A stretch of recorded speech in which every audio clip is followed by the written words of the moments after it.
Olá, pessoal! Estamos na lição 14 com o gênero textual editorial. O editorial é um gênero textual que está dentro dos gêneros que expressam argumentos, opiniões, né? E quem escreve editorial? Quem escreve editorial é o próprio jornal. Então, quando você abre o jornal e vai lá na seção de opinião e vê o editorial, você vai ver que quem assina é o próprio veículo de comunicação. Então, tem uma pessoa ou algumas pessoas que trabalham dentro do jornal que escrevem o editorial e ele é assinado ali embaixo. Por exemplo, você lê um editorial lá do Jornal da Cidade. Então, embaixo vai estar escrito a assinatura como Jornal da Cidade. É o posicionamento desse jornal, certo? E ele se posiciona em relação a quê? A algum assunto, alguma temática da sociedade que foi abordada dentro do próprio jornal. Então, ele critica, apresenta argumentos em cima, né, daquela temática, certo? Então, é o posicionamento do próprio jornal, certo? Ele tem relevância social, é importante porque ele também vai auxiliar o leitor a criar o seu posicionamento e adquirir mais repertório, né? E dentro do editorial, bom, a ideia é persuadir o leitor, como eu comentei com vocês, mas também dentro dele podem aparecer exemplos, comparações, depoimentos, pesquisas, dados estatísticos, retrospectivas históricas, citações de autoridades, né, recursos argumentativos. Então, ele vai aparecer ali com muito posicionamento, né, sobre um determinado tema para questionamento mesmo, né, porque tudo que tem posicionamento faz com que a gente pense, analise, observe se a gente pensa igual ou não, né. Vamos lá, características do gênero. É uma obra opinativa, já falamos sobre isso, porque expressa uma opinião. Tem como intenção comunicativa convencer o leitor a mudar de opinião ou alertá-lo sobre um assunto específico. Aparece em veículos impressos, no início das colunas de jornais, mas também aparece em veículos online, né? Porque os jornais estão na internet agora. É escrito de forma impessoal, na terceira pessoa do singular, e não apresenta assinatura. Então, quando eu digo que não apresenta assinatura, não tem o nome da pessoa especificamente que escreveu. É o próprio veículo de comunicação que assume esse posicionamento. Encontra-se sequências discursivas que são predominantemente argumentativas. Vem organizado em parágrafos, assim como outros textos argumentativos, né, expressando ali a introdução, o desenvolvimento e a conclusão. Ele utiliza dados, informações e outros recursos para convencer o leitor e emprega uma linguagem mais objetiva e concisa, focando na tese defendida e deixando claro à audiência a opinião da instituição sobre o assunto, né? Então, quando ele argumenta, ele precisa fundamentar. Lembre-se sempre, todo texto que tem um posicionamento, para eu convencer o leitor de que esse posicionamento faz sentido, que esse posicionamento é um posicionamento importante, eu preciso fundamentar, eu preciso explicar o porquê. Pensem que não pode ser assim, porque sim, somente porque não. Eu preciso sempre explicar o porquê do meu posicionamento e dar fundamentos, né, que mostrem que esse posicionamento realmente faz sentido, né, e tem uma base, certo? Então vamos lá, pessoal, fazer a leitura do texto da página 111. Economizar água já deveria fazer parte de nossa cultura. Uma das mais ricas experiências de convivência com a seca é de Israel.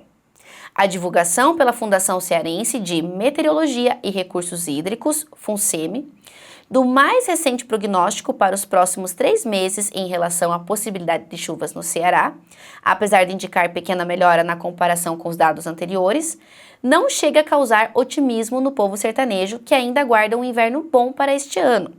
De acordo com a FUNSEMI, a probabilidade de o estado ter chuvas abaixo da média histórica em março, abril e maio continua sendo de 40%.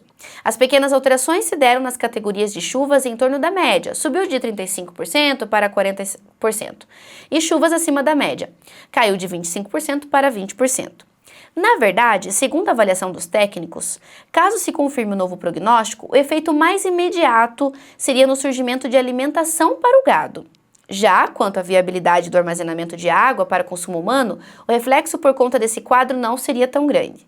O fato é que estamos realmente diante de uma situação na qual é preciso que se pense imediatamente em alternativas de convivência e não mais que fiquemos a aguardar eternamente pelas chuvas.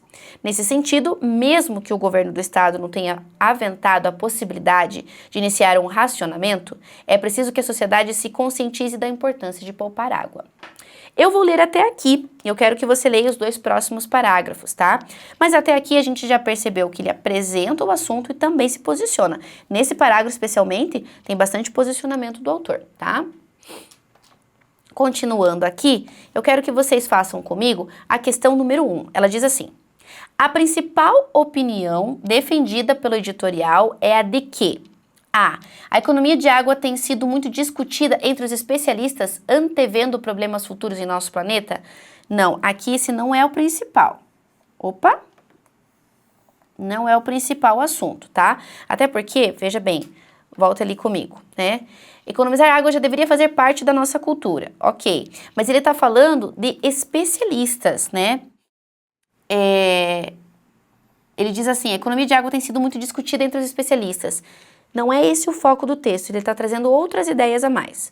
Os momentos de crise são essenciais para que as pessoas possam mudar seu conceito sobre algo. Não, não é o assunto principal. Não se pode esperar pelas chuvas eternamente, faz-se necessário que se pense em medidas alternativas imediatamente. Sim, que é isso que vai fazer com que a gente, né, consiga economizar e ter mais águas. As chuvas em torno e acima da média criaram uma expectativa de que o quadro da escassez de chuva possa melhorar. Não é a letra D. Então, letra C, correta. Faça comigo também, pessoal, número 2. Olha lá, número 2 é uma questão discursiva que diz assim: os textos dissertativo-argumentativos são construídos com base em argumentos e em informações que os comprovem. Leia as informações seguintes retiradas do texto para responder a esta questão. Número 1. Uma das mais ricas experiências de convivência com a seca é de Israel. Lá, nos últimos 30 anos, sem acrescentar uma gota de água ou 1 centímetro a mais de terra cultivada, a produção foi aumentada em 17 vezes. Ok? 2. O fato é que estamos realmente diante de uma situação na qual é preciso que se pense imediatamente em alternativas de convivência e não mais que fiquemos a aguardar eternamente pelas chuvas. Muito bem. Em qual dos números encontra-se mais explicitamente uma opinião? Justifique sua resposta a partir dos elementos linguísticos. Se você acompanhou bem aqui comigo, você vai perceber que no número 1 ele mais informa do que argumenta e no segundo ele diz assim: o fato é que estamos realmente diante de uma situação na qual é preciso que se pense, olha o posicionamento dele, e não mais fiquemos a aguardar eternamente. Então, a gente tem no segundo ali a argumentação. Você vai dizer que é a número 2 e o porquê. Escreva com suas próprias palavras, faça uma resposta bem completinha. Quanto mais completa, mais correta a sua resposta, ok? Então, observe isso. Certo, pessoal? Na última, que é a de hoje, que é a questão 3, a gente vai fazer a leitura rapidamente ali também e resolvê-la. Uma das estratégias argumentativas usadas pelo editor para a defesa da tese do editorial é mencionar opiniões de especialistas sobre diversas tecnologias que podem ajudar na economia de água? Não. E letra B, comparar a situação de Israel com a do Ceará e citar dados estatísticos que comprovem a escassez de água? Letra B, a correta, né? Que é a estratégia argumentativa, ou seja, provar, né, a opinião através ali da fundamentação, ok? Você vai perceber isso aqui através da leitura do texto, onde a gente aparece com os dados também, certo? Muito bem, pessoal! Finalizamos aqui mais uma lição e vamos para a próxima. Nos vemos lá!